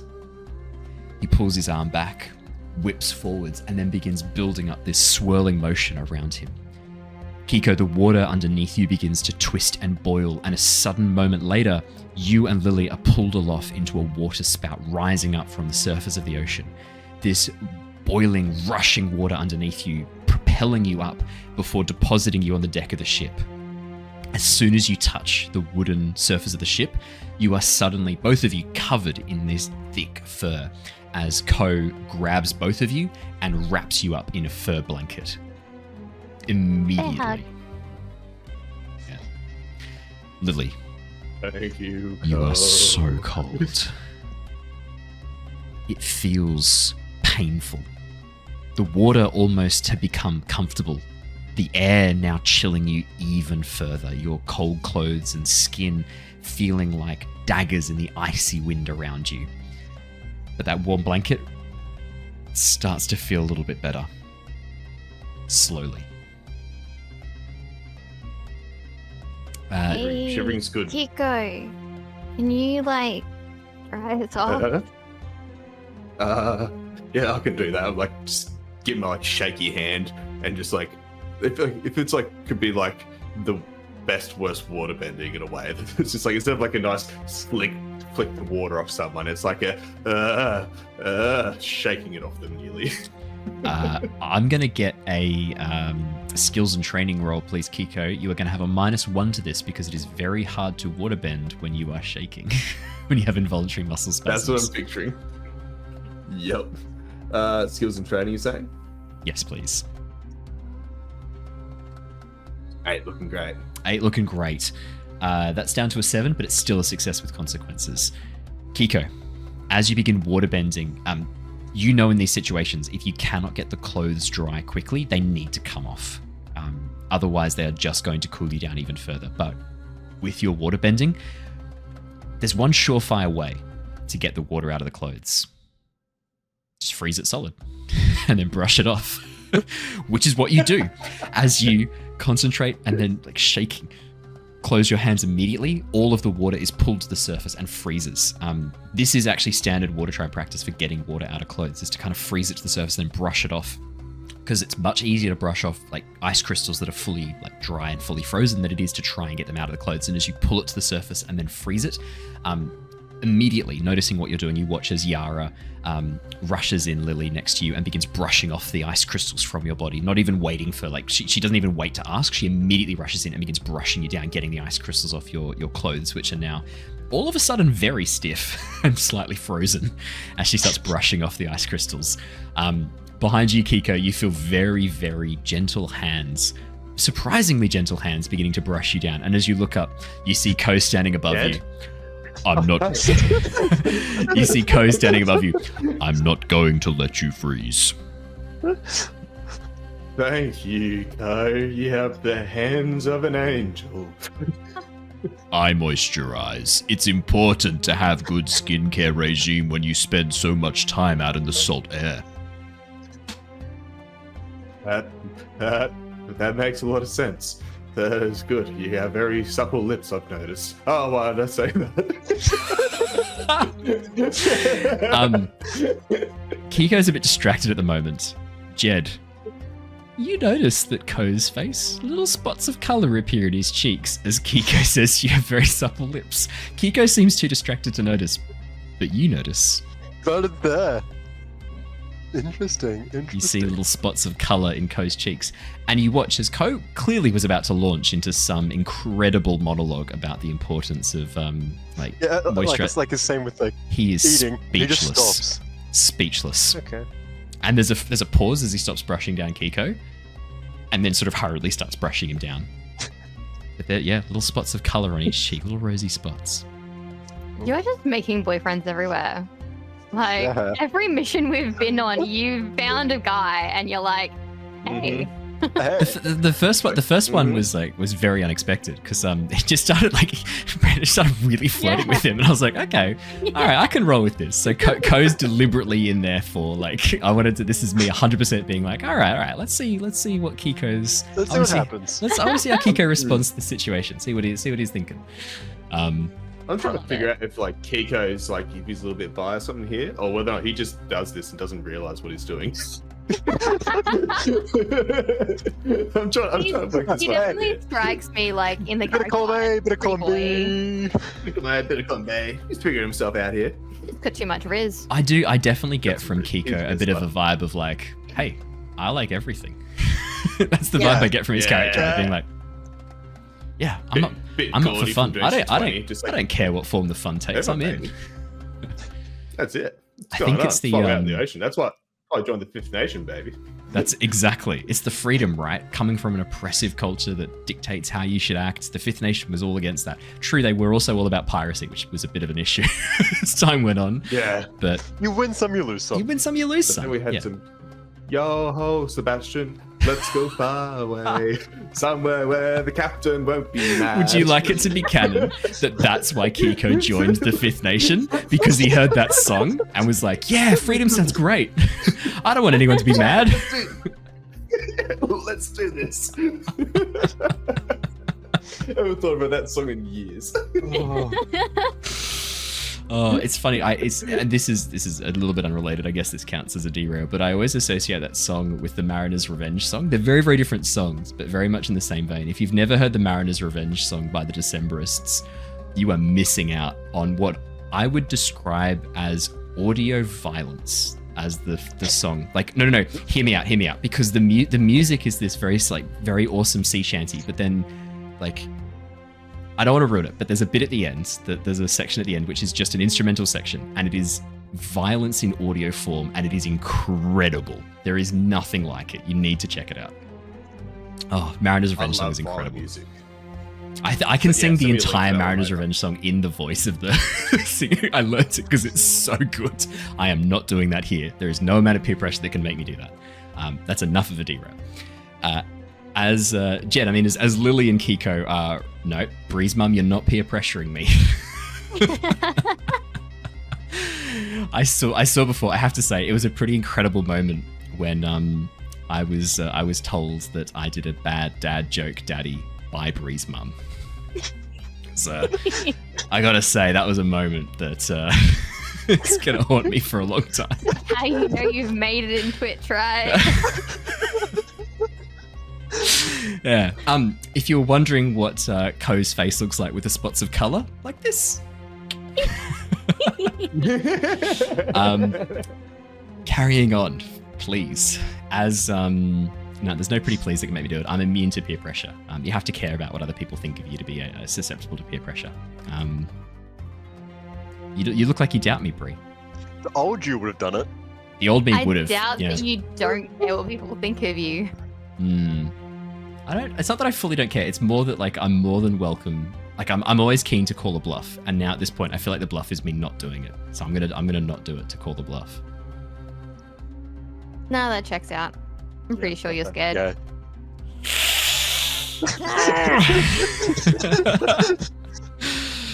Like mother, like daughter. Sure. From your mum in chat. Incredible. So as you guys begin, I mean, yeah, Lilly and Keeko, as they have the frozen snow and ice being brushed off their clothes very, very rapidly.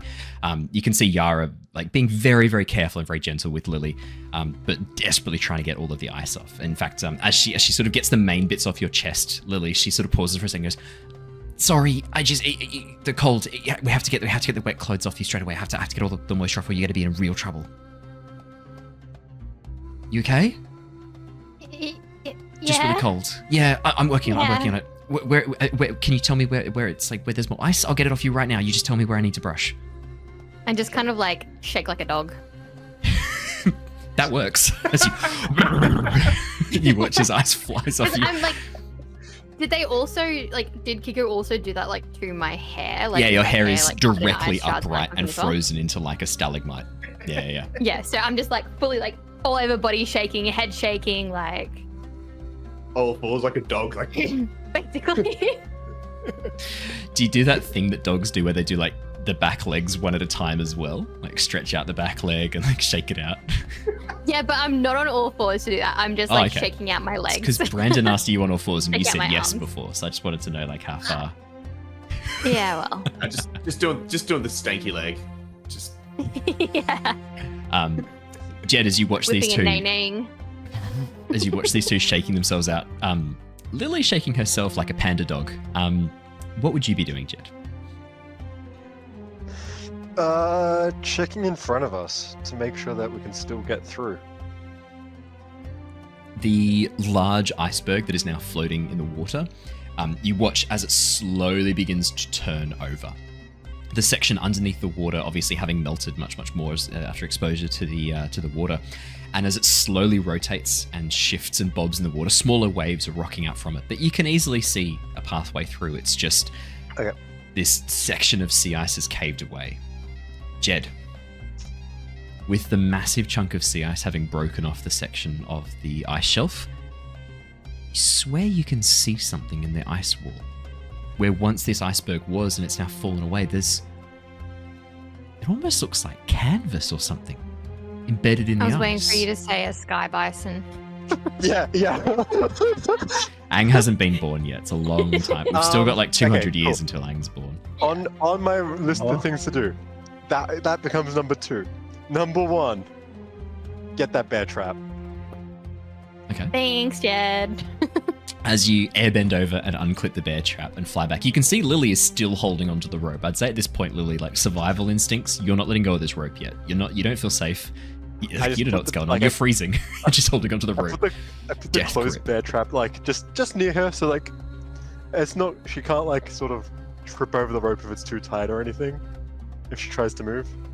Perfect. Without realizing that she's still holding onto it. Then I will point out where the iceberg will, like the canvas to Kyo.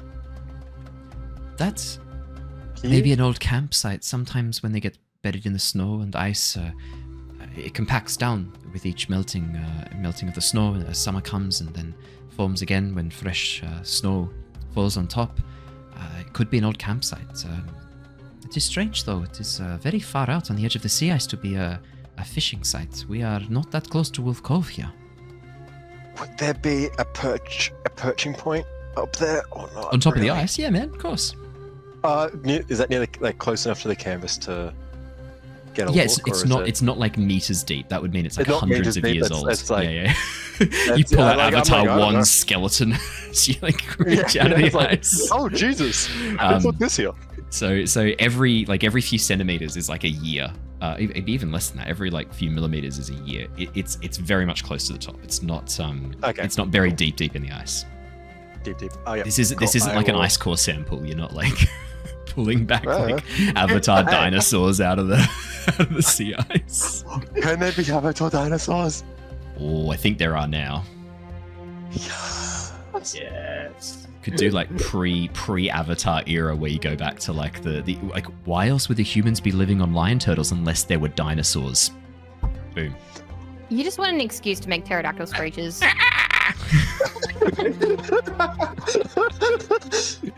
That was a terrible one too. I've done way better ones in the past. Yeah. I'll wait until we're not expecting it. I'll unleash my best pterodactyl scream. I promise. Headphone listeners, I'm sorry in advance. But it's Then Bree's I will fault. Send all complaints to Bree's inbox at Prettipixel. Shit.com. Yeah.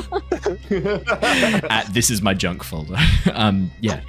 Jedd, as you quickly airbend up on top of the iceberg and look at the section of canvas poking out, it does indeed resemble an old tent, perhaps. It's mostly exposed, the section of the tent. You can even see what looks like a length of rope and maybe even a piton, a section of metal used to drive into the ice to keep it steady. Not like a camping tent, right? It's not like a large pin. It's designed to go into the snow. So it actually is this length of rope that goes down and then forms this loop at the very bottom to hook into the snow and make like a counterbalance against the wind by using snow to help position it. An anchor. Yep. Cool. Does it look like it is water tribe? Because It's hard to just say. Okay. As you look over the surface, it's just tanned leather. There's no markings, no emblems. It does look like leather or hide, but it's hard to know for sure where this came from. Do you want to roll me and assess the situation? Cool. I was going to do something before as well. But What were you going to do? Tell me. I was just going to quickly just a little gust of air just to see if I could blow any way of the loose snow that might just be on top that might reveal something to me. I'm not even going to make you roll for that, 100%. As you let loose this airbending gust, you watch as the entire ice shelf underneath your feet, as the full kilometer of ice breaks. No. As you airbend off the I've done snow, it. I could just see Brandon slowly going like, as you, Everyone dies. Why are we excited? as you airbend off the top layer of snow. Yeah, this looks like it's only a couple of layers deep. It's still partly frozen into the ice. It's not going to be as easy to airbend this out as if it was just covered with a fresh layer of snow. It looks like this has been here for a couple of years. By your estimate, and from what Kyo said before, maybe 5, maybe 10 years. As Kyo sort of sees you mucking around with it, she looks back at the boat and goes, Yara, Cole, hold things down. I'm just going to check on our airbender. Something's odd up there. And you watch Jedd as she dives towards the water bending a section of ice underneath her, which she then uses to create stairs up and around the edge of the ice. Actually, I'm going to retcon that. Not stairs. She uses to create a ramp, and you watch as she surfs on this plank of ice, this section of frozen sea ice, up the circular format she's made, the circular ramp she's made in the iceberg. She lands on top of the iceberg, taking a few moments to sort of steady herself and looks around. She looks down at the boat, gives a sort of nod to Ko and Yara, and then turns towards you, Jedd. You can tell she knows she looked badass just then. She just gives you a nod. I give a nod back like that was. She just nods back to you. Yeah, it's just two cool dudes on top of the iceberg just nodding to each other for a few seconds. And then as she looks down at the ice, she sort of pauses, and then you watch. She goes, stand back a moment. I'm going to melt the ice with my water bending. Could you grab this? She reaches down, pulls out the rope that was attached to the edge of the canvas. Just hold on to this in case it drops. Okay. As she pushes down, the water around in a perfect circle around the tent immediately melts and begins draining off the top of the iceberg. From down below, Lilly and Keeko, you look up and see a waterfall slowly freezing as it moves over the edge of the iceberg before getting cold enough to refreeze, forming these tracks almost like melted candle wax down the side of the iceberg as the water refreezes.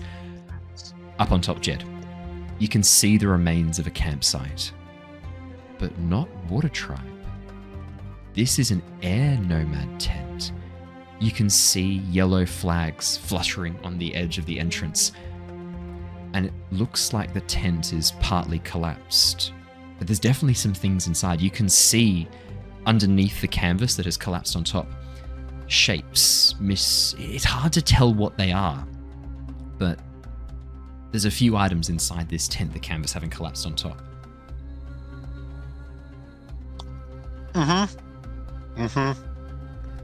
Awesome. I will obviously look inside the tent, hoping for great things, right? Right? As you lift open the tent flap, Jedd, the first thing you see is shadows. The light inside the tent, very, very dim and dark. The canvas doing a very good job of blotting out the light.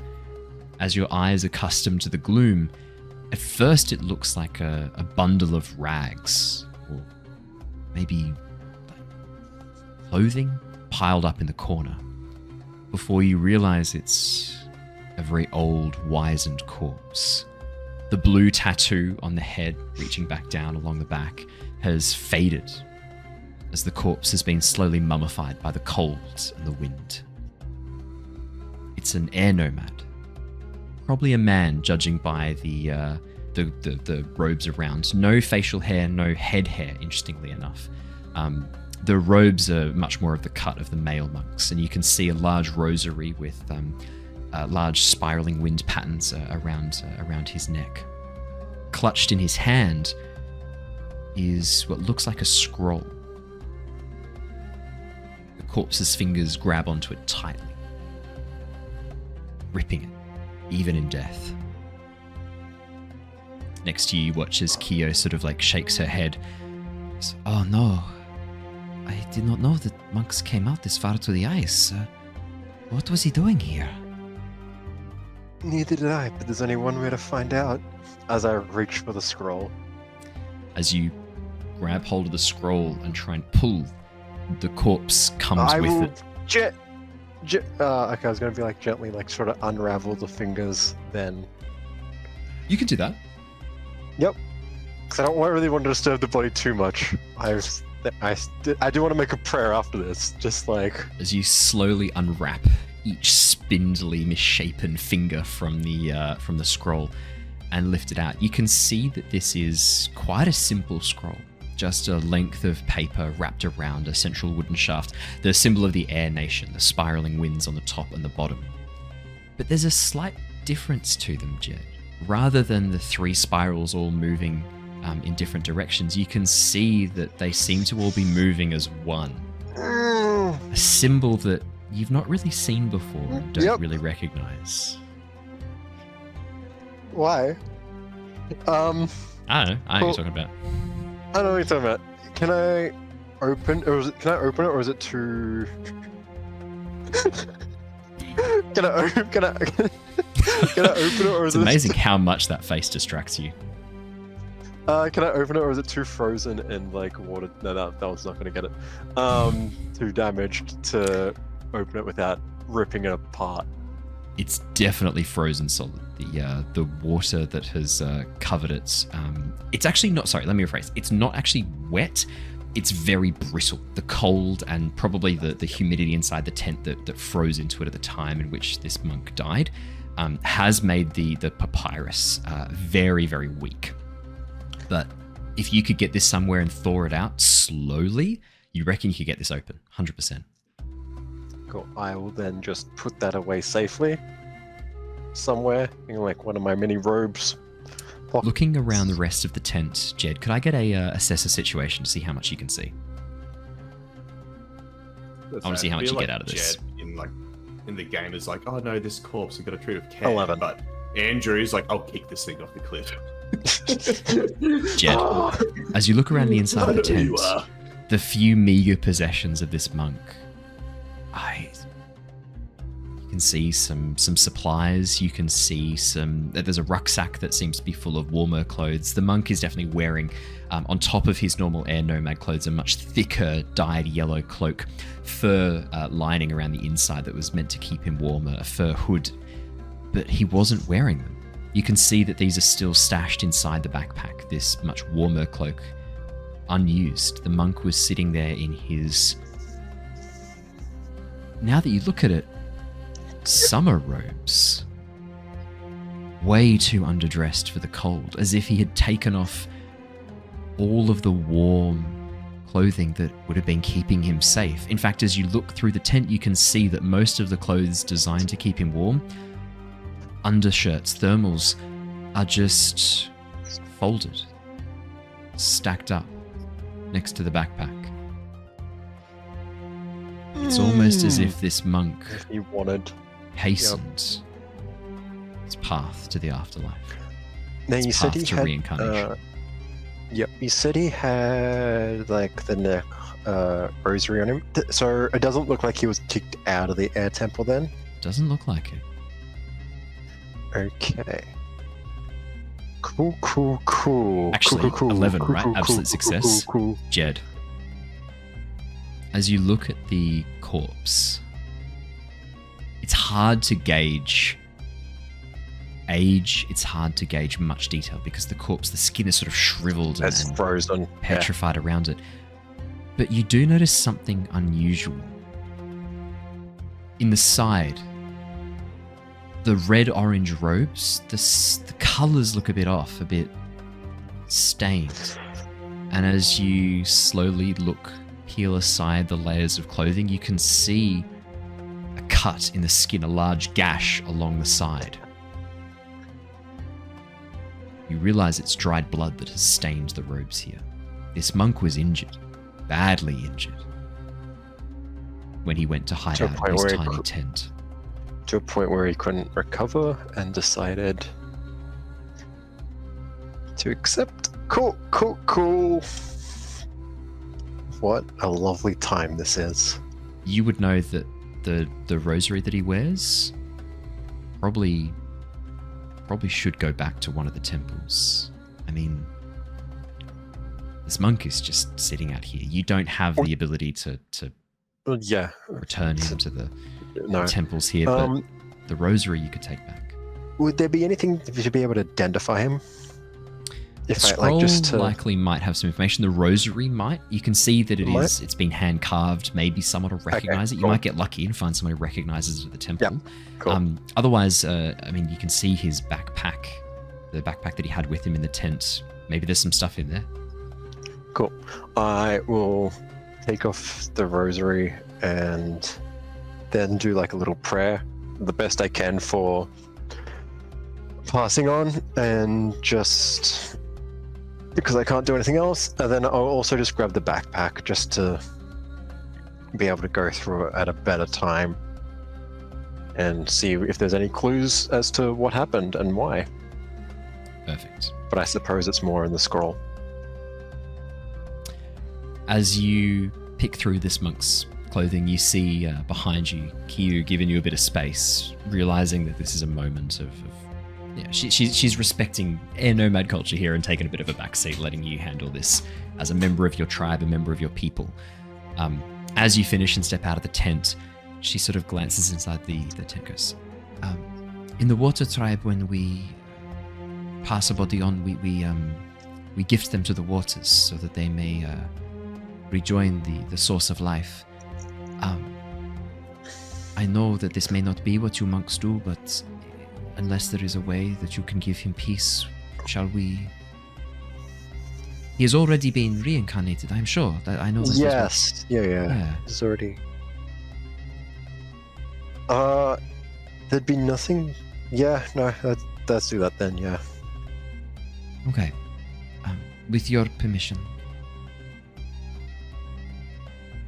Wait. Yeah.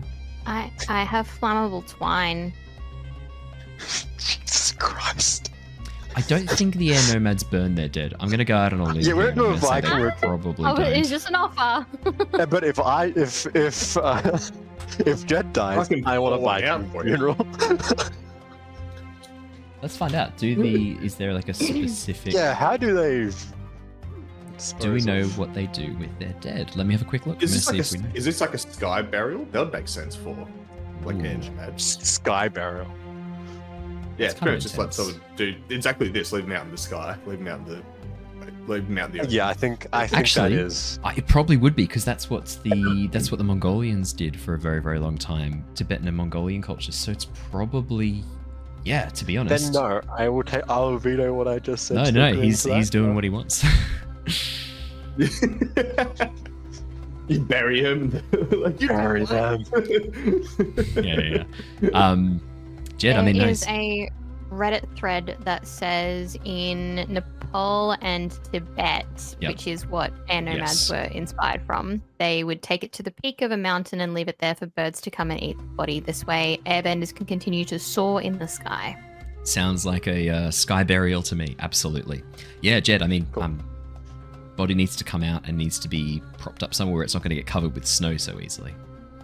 Oh, you're right. We're totally on this ice shelf where it snows on pretty much all the time. Cool. Yeah, just take the body out of the tent then, I guess, and just find a nice little spot and just go. You put him at the end of the ice cap, and as soon as you sail away, to see the ice cap just fall off. And then 200 years Like a later, scarecrow? what was that? Sorry, Bree. Do you stand him up like a scarecrow? I don't. Yeah, what position is it in? This seems Deposing. disrespectful. He's just deposing.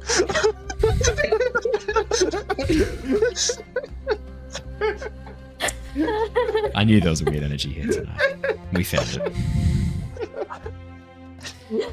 As you leave the T-posing sorry. air nomad corpse on the cliff tops as a marker to your hubris, Andrew,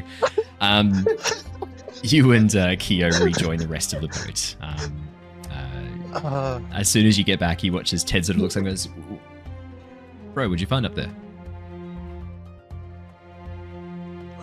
Sorry, taking notes. Just an old campsite. But found this backpack that we should probably go through and like some other stuff. So we'll have to go through that at some point. Oh, why is there air nomad stuff there?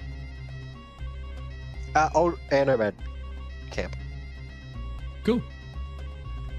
He just nods. Cool. Ted doesn't have the brain cell tonight. I have the brain cells So- this session, so it's fine. He's going with it. Phew, it wasn't my corpse, says Archie in Twitch chat. Not yet. He was late. He was very confused. Yeah, he was confused. He sent me a message where he was like, "Did you just kill me?" Yes.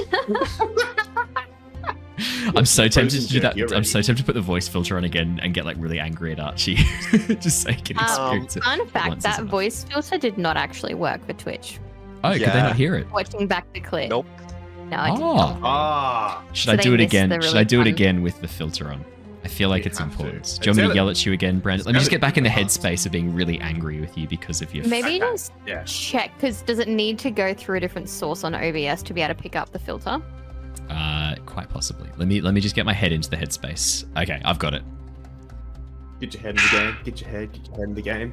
It's okay, Brandon, that you still haven't purchased a dummy camera. I'm certainly not going to take your fucking limbs off and beat you to death with them, you son of a bitch! Yes, Daddy. Yep, that worked that time.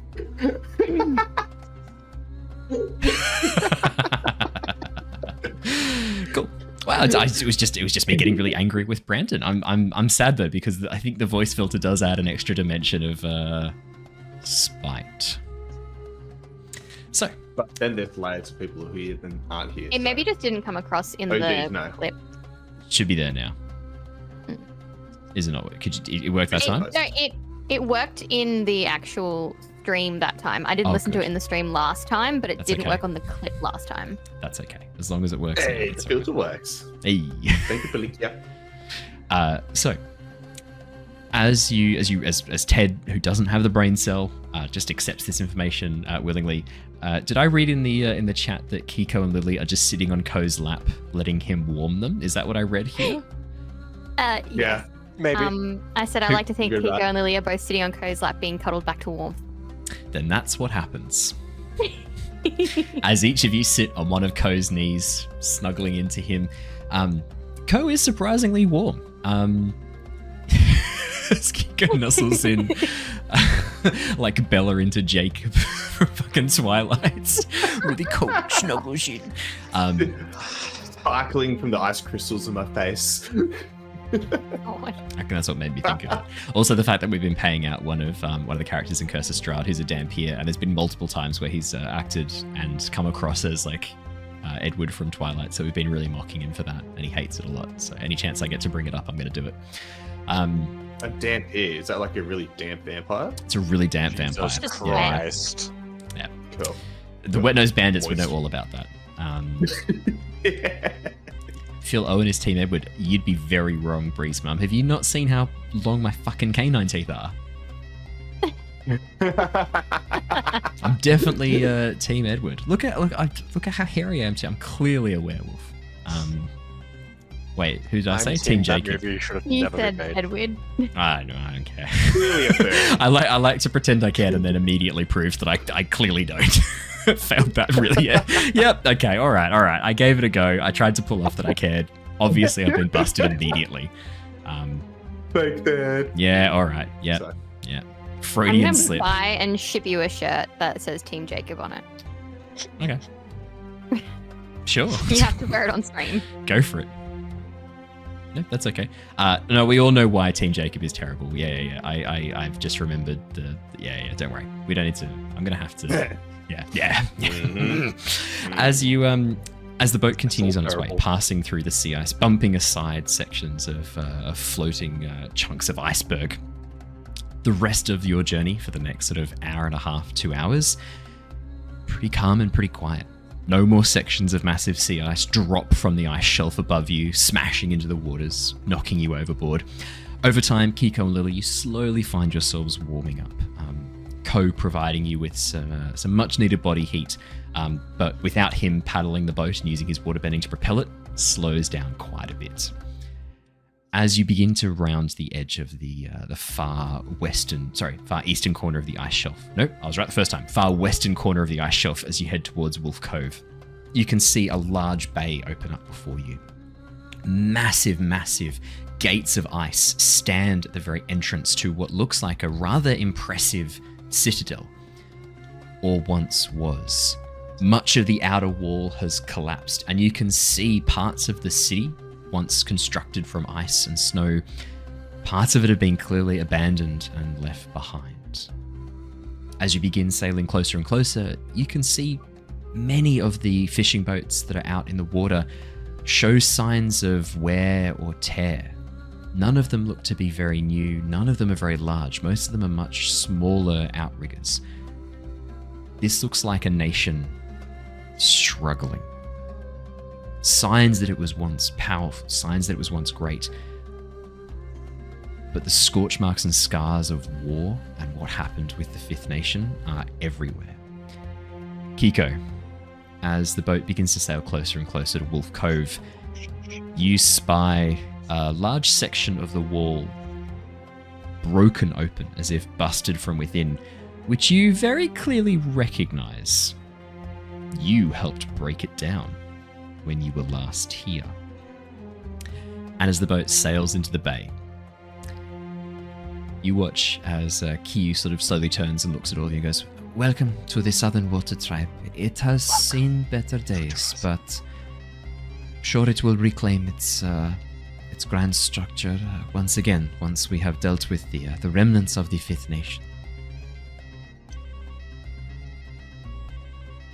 As she looks around at this very awkward pause, Lilly and Keeko sort of shivering slightly as they sit on Ko's lap. Keeko is suddenly looking a bit more suspicious and scared than he was a second ago. Lilly, you watch as next to you, Keeko looks at a section of caved-in wall, looks away, looks back at it, looks away, and then looks at it one more time and then goes...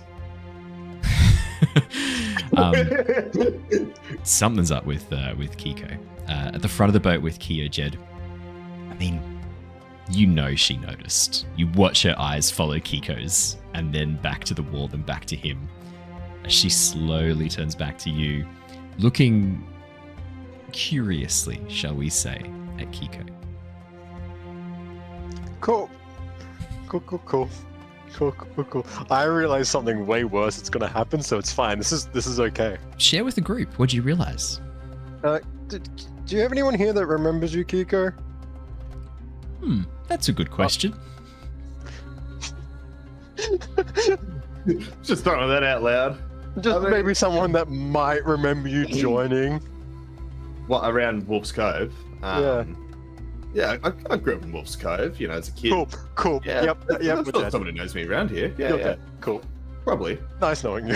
Keeko, there's another question that you've just realized as well. Are your family still here? Maybe. Parents? Probably. Siblings? It's up to you. Aunt Maya. Yeah. Aunt Maya? Do they know you? Aunt Maya's probably kicking around here. Yeah? Yeah. I've got I've got some right. family around here, you know. Dad, mum's around. Sister's hanging around somewhere, pretty sure. Are you checking your character? Maybe they moved. Remember your family? I don't think he's made it. He's making it up on the spot. No, I've got family. Yeah, there's Barry and Keck around somewhere, probably. I think he's definitely making it up on the spot, and that's the two names you could think of: Barry and Keck. It's Barry Moo and Keck Moo. The names I came up with my parents. Thank you, Fantasy Name Generator, for Water Tribe names. Barry and Barry. Keck. How is Barry? Yeah, but it's Barry, but Bari is what it came up with. Barry. I did this month. Barry. Yeah, Barry. And Kaik. It's just K-E-K. Keck. No, it is Keck. It is Keck. Like, literally Keck lol. My mum Keck lol. Does their middle name start with W? They just Keck W Moo. Yeah, they do. Keck W. Yeah. Don't humour that with a laugh, Andrew. I'm allowed to do what the fuck I want. Barry is just Dave's new character. Yep, 100%. We all know Dave calls his. Seen that name. We're gonna get Dave in as a guest character to play. Well, yeah, I guess Keeko's dad. What does Barry sound like? Barry. Oh, Barry. He's gotta sound like a Barry. He's got to be like that. Sort of like he's been. Is it going to be another rung voice? Do you reckon he probably sounds a bit like this? Yeah. Would Barry sound a bit like this? Do we reckon? Yeah, Barry's a little bit more of a harsh sort of. Barry's a bit more like this, is he? Okay, well this is what we'll use for Barry's voice from now on. Barry. Yeah, Barry. Barry. No, Barry. Barry. Like Barry, Papa. Is he Matt Barry? Matt Barry. Matt Barry? Matt Barry? Who's Matt Barry? Comedian, very, I'm very not going to ask that question. Oh, okay. I was thinking it was like a famous, like. Yes, he is famous. Something. Okay. Okay, it's someone out there that's going to know them. Like, how do you not know Matt Berry? That's me right now. Yep. I actually am right now. Yeah. Google's Matt That's Berry. okay. As we'll get over Keeko's parents. We're gonna have to. We will. Oh! Yes. Yeah, we do this bit all the time. Like we do the bit. Yeah, okay, I know him. Yeah, okay. He's incredible in every role he plays. Yes. Having him as Codsworth Yes, in Fallout That TV was show was good. also. Oh yeah, so good. I'm going to harvest your organs. So good. I went to this Halloween once and I wore the witch's hat. Anyway, sorry. As the boat sails in towards the harbour, you can see that, again, clearly there were signs that this was once a bustling trading hub, but that time has long passed.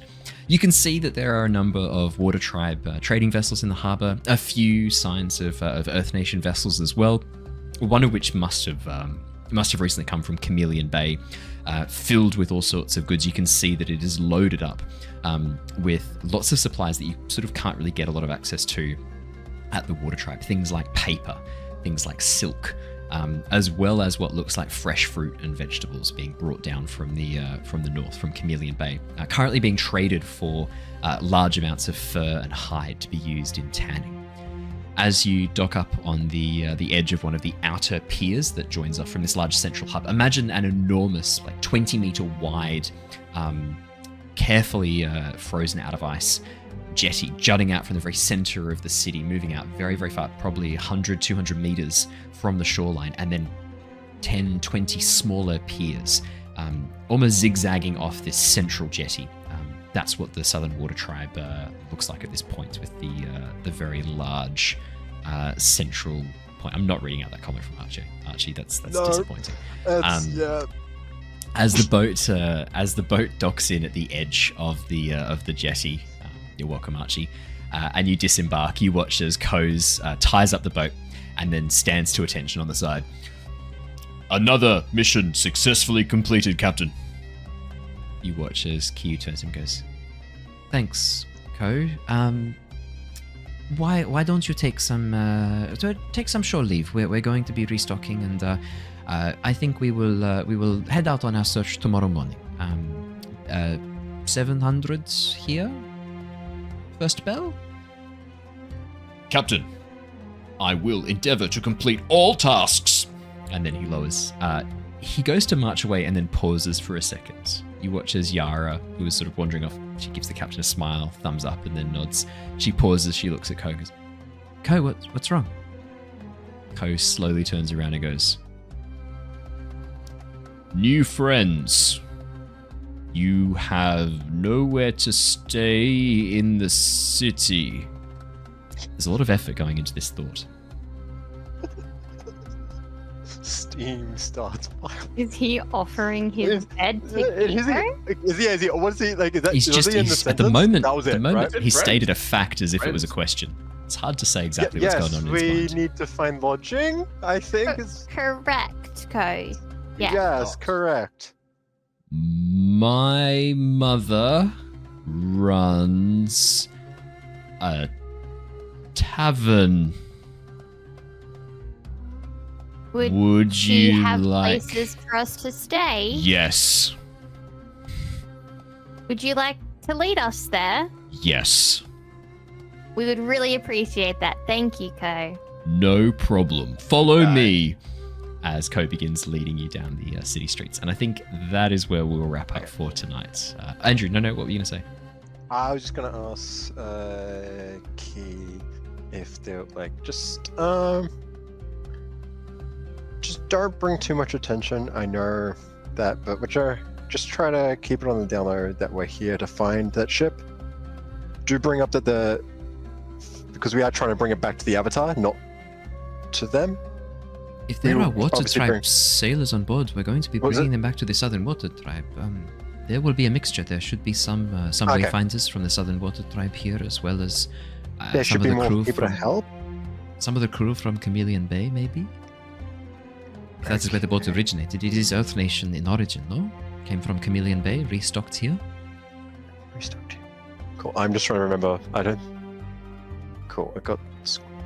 They picked up some Well, so shipments from here. Yeah. Sorry. There were some Paper? things. I can't remember what the manifest was. No, they would have had that originally. You do not get paper from the Southern Water Tribe. They would have brought that with them originally. Yes. They stopped here for something. We'll have to find it when you do. It Figure was out when we something. It find it. smelled awful. It was probably fish markets. No, I can't remember what it is off the top of my head. Cool. Is there someone that you need to talk to before we do this, or what? How do we do? I'm going to go report to the chief. She will have a better idea of what we need to do and where we need to go next. Will you be taking this plank of wood with the glass shrapnel? I was planning on maybe taking it with Okay. me as evidence, but Cool. perhaps it would be best if you were there too. You are representatives of the Avatar, Cool. or so you claim. Yes. She has then I not will- not been to the Southern Water Tribe for a very long time. Not since she first revealed herself as the Avatar. It is probably best that there is a representative to show that she still cares about this place, no? You are correct. I would 100% join you on that adventure then. We can bring all of your friends as well. It does not need to be just I you. I think some of them are very cold and want to rest, and I think another one just doesn't have the right tongue for it. Maybe Tilla, but that's about it. You tell me who you think should come. I was thinking maybe it is good if there is a number of you to prove that it is being taken seriously by the Avatar, but maybe it is best to pick who you want to. Definitely Tilla then. Okay. She is law enforcement. Won't cause any troubles. Okay, perfect. That sounds like exactly what we need. Was there something happening in chat? I can't tell. Archie's like, Ted wants to hang out with you. And then he's like, I want to come. Let me come. You watch as Ted slowly wanders off the edge of the dock and drops into the water without a sound and vanishes from view.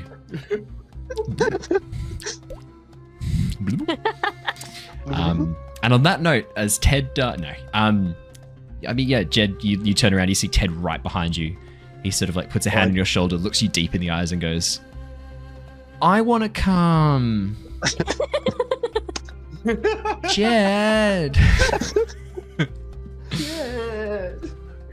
Fine. You always get to do the fun things. I'm the better airbender anyway. Mum said you have to take me with you. Mum says it's my turn on the Xbox. Why do you always get the good controller? Why is mine never plugged in? Why is mine not flashing green?